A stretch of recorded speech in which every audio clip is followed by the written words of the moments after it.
आज हम आपके लिए लेकर आए हैं बीए सेकेंड ईयर सेमेस्टर के एमसीक्यू पोइट्री पेपर के, और ये क्वेश्चंस सभी यूनिवर्सिटी के लिए इम्पोर्टेंट हैं क्योंकि एनईपी है आपका।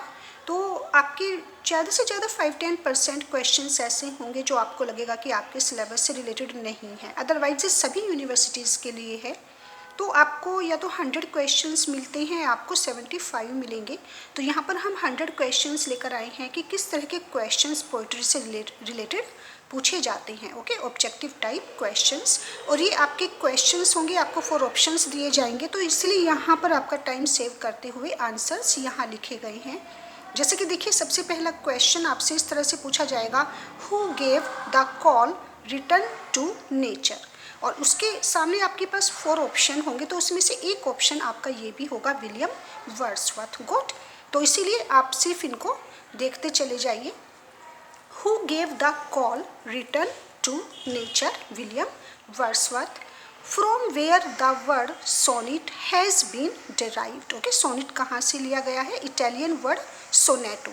तो सिर्फ इतना भी दिया जा सकता है ऑप्शन में, इटालियन, और या ये भी आ सकता है सोनेटो, या फिर दोनों ही वर्ड आ सकते हैं, इटालियन सोनेटो। तो दोनों ही इसीलिए यहाँ पर आपके सामने मेंशन किए गए हैं। Who wrote the earliest lyrics Greeks in that is who wrote earliest, सबसे पहले जिसने लिरिक्स लिखे थे वो कहाँ लिखे गए थे, कौन सी सेंचुरी में लिखे गए थे? ग्रीक्स। कहाँ लिखे गए थे? ग्रीक्स में, in 7th century BC। Who introduced irregular ode in 1656। तो ये इरेगुलर ओड किसने इंट्रोड्यूस किए थे 1656 में? अब्राहम कॉली ने। What does the Greek word logos means? इसका क्या मतलब होता है? ग्रीक वर्ड है logos, तो इसका मतलब होता है a speech.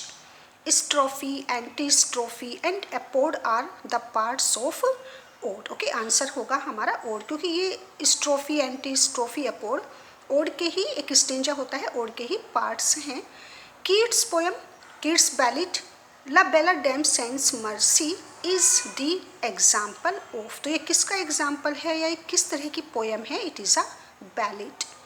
Next one is a word having weld moral meaning. ये आपका वर्ड था, दैट वाज वेल्ड। तो ये मोरल मीनिंग इसका क्या है? Is known as allegory. Who first used heroic couplet in England. England में सबसे पहले हीरोइक कपलेट किसने यूज किया था? It was Geoffrey Chaucer. Who first introduced blank verse in English poetry? It was Earl of Surrey. तो ये आपका यहाँ पर हीरोइक कपलेट है, यूज़ किया गया था, और यहाँ पर पूछा गया है किसने इंट्रोड्यूस किया था फर्स्ट टाइम इंग्लैंड पोइट्री में, इंग्लिश पोइट्री में, इंग्लैंड में ब्लैंक वर्स को? तो अर्ल ऑफ सरी ने किया था। What is the rhyme scheme of Spenserian stanza? कितनी बार शेक्सपियरियन राइम स्कीम पूछी जाती है? शेक्सपियरियन सोनेट की, पेट्रार्चन की पूछी जाती है। तो यहाँ पर देखिए, ये क्वेश्चन भी काफ़ी इंपॉर्टेंट है, पूछ लिया जाता है कि स्पेंसरियन स्टेंजा की राइम स्कीम क्या है। तो ये आपका आंसर होगा A B BC BC C। Then next one is I never read no man ever loved. Figure of speech बहुत ज़्यादा आते हैं एमसीक्यू में, पोइट्री से रिलेटेड एक लाइन दे दी जाती है और पूछा जाता है कि इसमें कौन सा फिगर ऑफ स्पीच यूज़ किया गया है।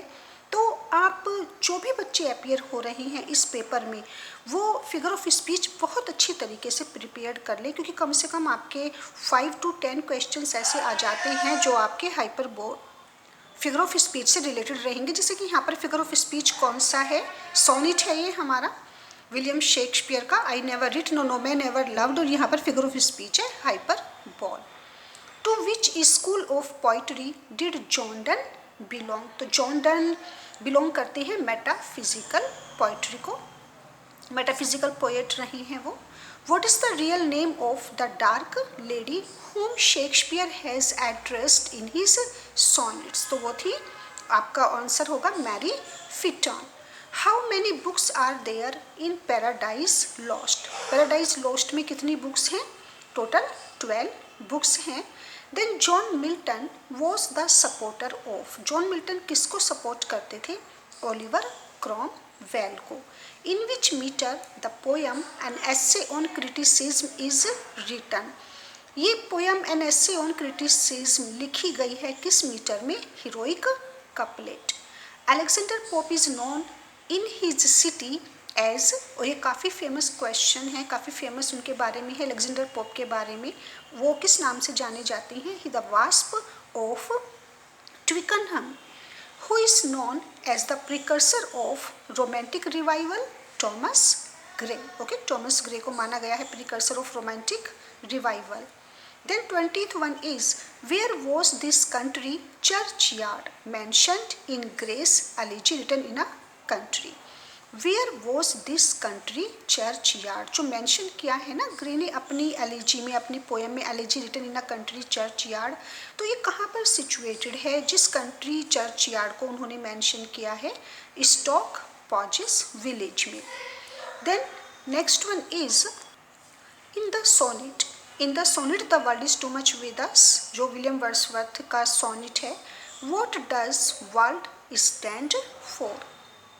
तो ये विलियम वर्ड्सवर्थ का बहुत अच्छा सोनेट है, the world is too much with us. और यहाँ पर ये वर्ल्ड जो टाइटल में है, ये वर्ल्ड का क्या मीनिंग है, क्या किसके लिए है ये वर्ड? तो ये वर्ड है वर्ल्ड मटेरियलिज्म के लिए। ओके, वर्ल्ड किसको रेफर करता है, किसको बिलोंग करता है, क्या इसका मीनिंग है यहाँ पर? Materialism. The next one is, what is the name of Wordsworth's sister? William Wordsworth की सिस्टर का क्या नाम है? It is Dorothy. In which year lyrical ballads published? ये काफ़ी इंपॉर्टेंट क्वेश्चन है, काफ़ी बार आता है कि लिरिकल बैलेड किस ईयर में पब्लिश हुआ था ये कलेक्शन। तो ये पब्लिश हुआ था लिरिकल बैलेड इन 1798।